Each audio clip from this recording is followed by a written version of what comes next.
মালিক তুমি জান্নাতে, তোমার পাশে আমায় একটি ঘর বানিয়ে দিও।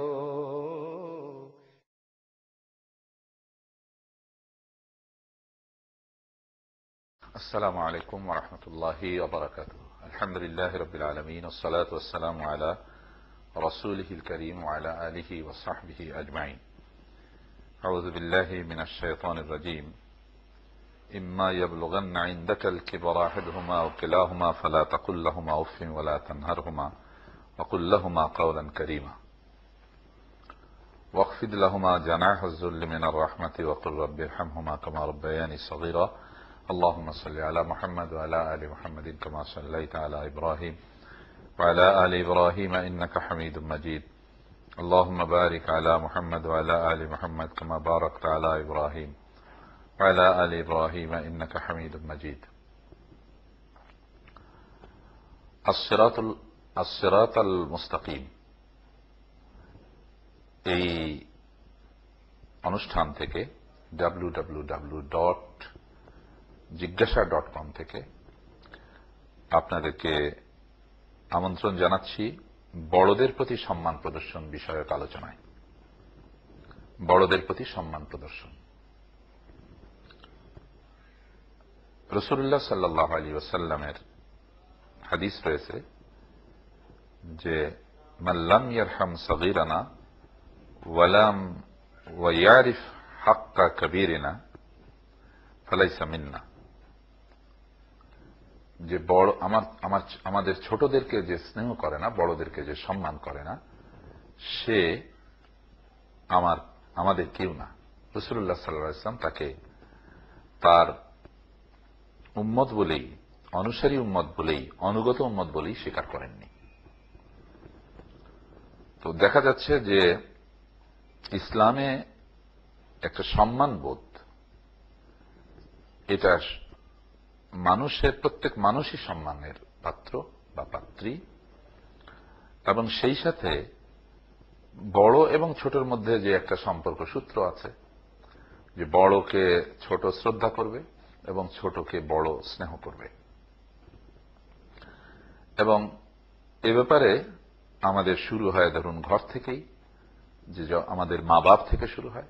আমাদের কাছে মা বাপ সন্তানের কাছে সম্মান পাবেন, আর সন্তান মা বাবার কাছে স্নেহ পাবে, এখান থেকে শুরু হয়। এই জন্য সূরা ইসরা এর 23 নম্বর আয়াত তথা সূরা বনী ইসরাঈলের 23 নম্বর আয়াতে আল্লাহ সুবহানাহু ওয়া তাআলা বলছেন, ইম্মা ইয়াবলুগান্না ইনদাকাল কিবারা আহাদুহুমা আও কিলাহুমা, যখন তোমাদের সামনে বার্ধক্যে উপনীত হয় তাদের কোনো একজন অথবা তারা উভয়ই, অর্থাৎ মা বাপ, ফালা তাকুল লাহুমা উফিন, তাদেরকে কষ্ট দিয়ে কথা বলো না, ওয়ালা তানহারহুমা, এবং তাদেরকে ধমক দিও না, ওয়া কুল লাহুমা কাওলান কারীমা, এবং তাদের উদ্দেশ্যে সম্মানের সঙ্গে তাদের সঙ্গে কথা বলো, আচরণ করো। ওয়াখফিদ লাহুমা জানাহা যুল্লি মিনার রাহমা, এবং খুবই বিনয় অবনত হয়ে তাদের কাছে থাকো। বিনয় অবনত হয়ে মানে তাদেরকে বিনয়ের পাখা দিয়ে তোমরা ঘিরে রাখো।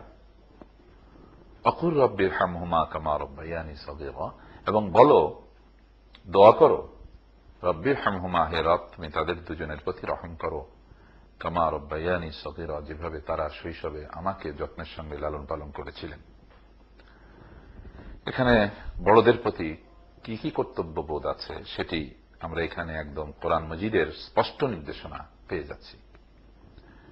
আসলে ইসলাম যেহেতু একটি পূর্ণাঙ্গ জীবন বিধান, এখানে ইসলামের যেসব সৌন্দর্য রয়েছে তার ভিতরে এটা একটা বড় রকমের সৌন্দর্য। ইসলাম ব্যক্তি মানুষকে খুব উন্নত মানুষ হিসেবে গড়ে তুলতে চায়। মানুষ কিন্তু জন্মগতভাবে মানুষ হিসেবে তার একটা মূল্য আছে, মর্যাদা আছে, কিন্তু আরেকটি রয়েছে অর্জনযোগ্য মর্যাদা। মানুষ তার নিজের আচার আচরণ দিয়ে, কর্ম দিয়ে সে সম্মান অর্জন করবে। আল্লাহ সুবহানাহু ওয়া তাআলা তাকে সম্মান দেবেন, কিন্তু সেজন্য তাকে চেষ্টা করতে হবে।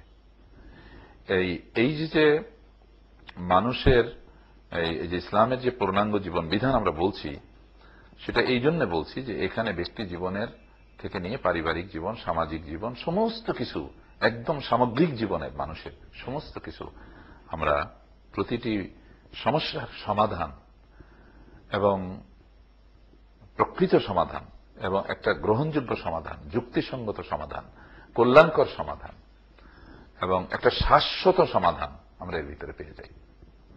সেই জন্য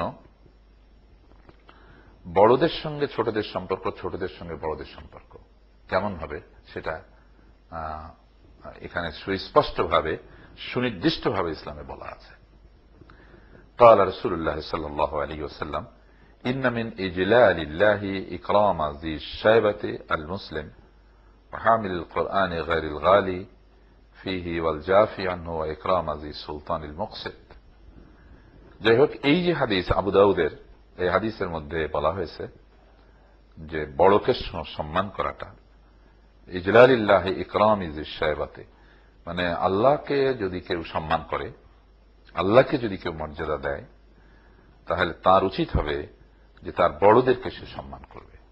বড়দেরকে সম্মান করলে আল্লাহ সুবহানাহু ওয়া তাআলা তার প্রতি খুশি হন এবং এর দ্বারা সে অনেক রহমত পেতে পারে, আর মানুষের বদদোয়া থেকে সে বেঁচে যেতে পারে, শত্রুতার সে বেঁচে যেতে পারে এবং পারস্পরিক সম্পর্ক, সৌহার্দ্য, বন্ধুত্ব গড়ে উঠতে পারে। এই জন্য বড়দেরকে সম্মান করা, বড়দের প্রতি সম্মান প্রদর্শন করা ছোটদের অনিবার্য কর্তব্য, দায়িত্ব।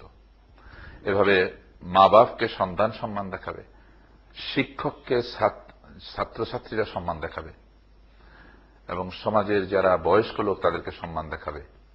এই সম্মান দেখানোর মধ্যে এখানে একটি বিষয় আছে যে উভয় দিকেই তো দায়িত্ব আছে, যে বড়রা ছোটকে স্নেহ করবে এবং ছোটরা বড়কে সম্মান করবে। কিন্তু এখানে শর্ত দেওয়া নেই, মানে পরস্পর শর্ত সাপেক্ষে করবে তা না। অর্থাৎ কিনা বড় যদি সম্মান না পায় তাহলে সে ছোটকে স্নেহ করবে না, এই ধরনের কোন বিধান না। বিধানটা হলো যে আনকন্ডিশনালি, শর্তহীন ভাবে বড়র দায়িত্ব ছোটকে স্নেহ করা এবং ছোটর দায়িত্ব বড়কে সম্মান করা। বিধানটা হচ্ছে যে নিজ নিজ জায়গায় সকলেরই কর্তব্য, যে যার কাছে যার পাওনা যা আছে, আমার কাছে আমার ছোট স্নেহ পাবে শর্তহীন ভাবে, ছোট যদি আমাকে সম্মান নাও করেন। আবার আমার বড় যে আমার কাছে শ্রদ্ধা পাবেন, তিনি যদি আমাকে স্নেহ নাও করেন, তাহলে তার পাওনা আমাকে দিতে হবে। এটা শর্ত সাপেক্ষে নয়, শর্তের অধীন নয়, শর্তহীন ভাবে দিতে হবে। এই কথাগুলো আমরা কোরআন মাজিদের থেকেও পাই, রাসূলুল্লাহ সাল্লাল্লাহু আলাইহি ওয়াসাল্লামের হাদিস থেকেও পাই। এবং আনী নবী সাল্লাল্লাহু আলা ইবনু শারহি আনী নবী সাল্লাল্লাহু আলাইহি ওয়াসাল্লাম قال من لم يرحم صغيرنا ولم يوقر كبيرنا, এই ল্যাঙ্গুয়েজও আছে। এখানে যেটা আছে সেটি হচ্ছে আবু দাউদ শরীফের হাদিস 4945 নম্বর হাদিস। এখানে বলা হয়েছে মাল্লাম ইয়ারহাম সগীরানা ওয়া ইয়ারিফ হাক্কা কাবীরিনা ফালাইসা মিন্না। মাল্লাম ইয়ারিফ, তো এখানে ওই ছোটকে বড়দের সম্মানের বোধ যার ভিতরে নেই, সে এটা উপলব্ধি করে না বা সম্মান দেখায় না, আর ছোটকে স্নেহ করে না, সে আমার কেউ না, ফালাইসা মিন্না, সে আমার কেউ না, রাসূলুল্লাহ সাল্লাল্লাহু আলাইহি ওয়াসাল্লাম অস্বীকার করেছেন। এর থেকেও আমরা বুঝতে পারছি যে কোন শর্ত এখানে নেই। আমাদের উচিত হলো যে আমরা সর্বাবস্থায় বড়কে শ্রদ্ধা দেখাবো, ছোটকে। আজকে আপনি চিন্তা করুন যে আমাদের এই সমাজে যদি শুধু এই মূল্যবোধটা, এই একটি বিধান কোরআন এবং হাদিস থেকে আমরা যে পাচ্ছি বড়কে শ্রদ্ধা দেখানোর জন্য, সেটি যদি আমরা বয়সে আমার যে বড় সে আমার বড়, এবং এমনও হতে পারে যে বিদ্যা বুদ্ধিতে সে আমার চেয়ে বড়, আমি সম্মান, এবং মানুষ সকলেই সম্মান পাওয়ার যোগ্য। তবে এখানে বিশেষভাবে ছোটর দায়িত্ব বড়কে সম্মান করা এবং বড়র দায়িত্ব ছোটকে স্নেহ করা, এই বিষয়টি নিয়ে আসা হয়েছে। এবং একটি একটি ইবাদত, এবং এটার বিপরীত যদি করা হয় তাহলে তার দ্বারা আল্লাহর কাছে দায়ী হতে হবে, কিয়ামতের দিন আসামির কাঠগড়ায় দাঁড়াতে হবে। এবং এই মানুষের মনে যদি কোনো কষ্ট দেওয়া হয়, বড়কে যদি আমি অশ্রদ্ধা করি এবং তিনি যদি কষ্ট পান, তাহলে তার কাছ থেকে ক্ষমা না নেওয়া পর্যন্ত আল্লাহ তাআলা আমাকে মাফ করবেন না। আল্লাহ মাফ করুন। এবং আমাদের প্রত্যেকেরই অবস্থায় অনেক ইবাদত বন্দেগী থাকা সত্ত্বেও তাদেরকে হয়তো জান্নাতে যাওয়া সম্ভব হবে না এই সমস্ত বান্দার হক নষ্ট করার কারণে। এটা বান্দার হকের মধ্যে পড়ে, মুআমালাতের মধ্যে পড়ে, যে আমি বড়কে শ্রদ্ধা দেখাবো, যদি বড়কে আমি বেইজ্জতি করি, খবরদার খবরদার কোন মানুষের বদদোয়া যেন আমি না কুড়াই, বদদোয়া যেন না কুড়াই। এটা কিন্তু খুব গুরুত্বপূর্ণ। আজকের সমাজের ভিতরে যে রেস্টলেসনেস, যে অস্থিরতা বিরাজ করছে, এই অস্থিরতা শতকরা 90% কমে যাবে যদি শুধু এই নীতিমালাটা মেনে চলা হয় যে বড়কে ছোটরা সম্মান করবে আর ছোটদেরকে বড়রা স্নেহ করবেন, শর্তহীনভাবে করবেন। শুধু এই মূল্যবোধ যদি সমাজের ভিতরে জাগ্রত হয়, এটা আখিরাতের জবাবদিহির অনুভূতির থেকে এটা আসতে পারে। আল্লাহর সন্তুষ্টি লাভের লক্ষ্যে যদি মানুষ এভাবে জীবনযাপন করে, তাহলে সেই অনুভূতি থেকে, সেই বিশ্বাস থেকে, সেই আকীদা থেকে এটা মানুষের ভিতরে জন্ম লাভ করতে পারে। তাহলে এই পৃথিবীতেও বেহেশতি শান্তি বিরাজ করতে পারে। এর জন্য আজকে যদি আমরা বলি যে আমাদের এই সামাজিক মূল্যবোধের ক্ষেত্রে কিসের অবক্ষয় ঘটেছে, তাহলে যদি এটাকেই আমরা বড় জায়গা হিসেবে চিহ্নিত করি যে এখানে সবচেয়ে বড় অবক্ষয় ঘটেছে, যে বড়কে সম্মান করা হচ্ছে না, ছোটকে স্নেহ করা হচ্ছে না, তাহলে সেটি ভুল হয় না। এই জন্য সমস্ত জায়গাতেই। আর এটা হচ্ছে আরেকটা জিনিস, শয়তানের মধ্যে আনানিয়ত আছে। শয়তান বলেছিল যে আমিই বড়, আমি কেন আদমকে সম্মান দেখাবো। এই যে শয়তানের ঔদ্ধত্যপূর্ণ উক্তি, দম্ভোক্তি, এই কিন্তু শয়তানের লায়নত পড়ার কারণ হয়ে গেল। চিরদিনের জন্য আল্লাহর লায়নাতে, আল্লাহর অভিশাপে অভিশপ্ত হয়ে গেল ইবলিস, শুধু এই দৃষ্টিভঙ্গির কারণে, এই বিশ্বাস, এই বক্তব্যের কারণে। সুতরাং আনা খায়রুম মিনহু, আমি তার চেয়ে ভালো, এটি ইসলামের কথা না, এটি ভালো মানুষের কথা না, ভালো মুমিনের কথা না, ইমানদারের কথা না। বরং ইমানদারের কথা হচ্ছে যে আমার চেয়ে সবাই ভালো, আমি সবার প্রতি শ্রদ্ধা রাখি। কারণ কোন একজন লেমান যাকে আমি মনে করছি তার ভিতরে এমন একটা বিরল গুণ থাকতে পারে যে এই গুণটি আল্লাহর কাছে খুবই পছন্দনীয়, সেই জন্য আল্লাহ তাকে পছন্দ করেন। তাহলে সেই লোকটি সাকসেসফুল। আমি জানি না, সুতরাং আমার দায়িত্ব হলো যে আমি তাকে সম্মান দেখাবো এবং প্রত্যেক মানুষের প্রতি আমি শ্রদ্ধাবোধ রাখবো এবং আমি বিনয়ী হব। বিনয় স্বভাবটা খুব দরকার। ওয়াল কাযিমিন আল গায়জ ওয়াল আফিনা আনিন নাস। কোরআন মাজিদ আল্লাহ বলছেন যে মানুষকে ক্ষমা করে দেয় এবং রাগকে দমন করে, রাগকে হজম করে, রাগকে নিয়ন্ত্রণ করে এবং মানুষকে ক্ষমা করে। এটি হচ্ছে মহসিনের গুণ, সৎকর্মশীলের গুণ। এবং এই ব্যক্তি আল্লাহর সাহায্যে, আল্লাহর রহমত পেয়ে জান্নাতে চলে যাবে। বড়কে শ্রদ্ধা করার বিপরীত আমি যেন এটা গার্ড দেই নিজেকে, সবাই আমরা, যে আমি তো সবার বড় না, কেউ না কেউ আমার বড় আছেন আর কেউ না কেউ আমার ছোট আছে। সুতরাং এই নীতি মেনে চলি যে আমি বড়কে সর্বাবস্থায় শ্রদ্ধা করব, অশ্রদ্ধা করব না, এবং ছোটকে স্নেহের বিপরীত কোনো আচরণ দেব না। মা বাপও সন্তানকে স্নেহ দেবেন আর সন্তানও মা বাপকে ভালোবাসবেন, এটা কিন্তু মনে রাখতে হবে। এবং আমরা মনে করি নিষ্ঠুরতা দিয়ে শাসন করলে সে ভালো হবে, সে খারাপ হয়ে গেছে এই জন্য আমরা শাসন করছি। কথাটা সত্যি না। আসলে এই শাসনও কিন্তু ভালো আচরণ না করে, অনেকে মা বাবার সঙ্গেও দুর্ভাগ্যজনক সত্য হলো ভালো আচরণ করতে পারে না। আল্লাহ মাফ করুন, আল্লাহ মাফ করুন, আল্লাহ মাফ করুন, এটা খুবই হতভাগ্য মানুষের কাজ। এবং সর্বাবস্থায় যদি এই বিনয়ের স্বভাবকে অবলম্বন করে, ক্ষমার দৃষ্টিভঙ্গি পোষণ করে, রাগকে যদি নিয়ন্ত্রণ করে মানুষ, তাহলে সে সব বড়কে শ্রদ্ধা করতে পারবে।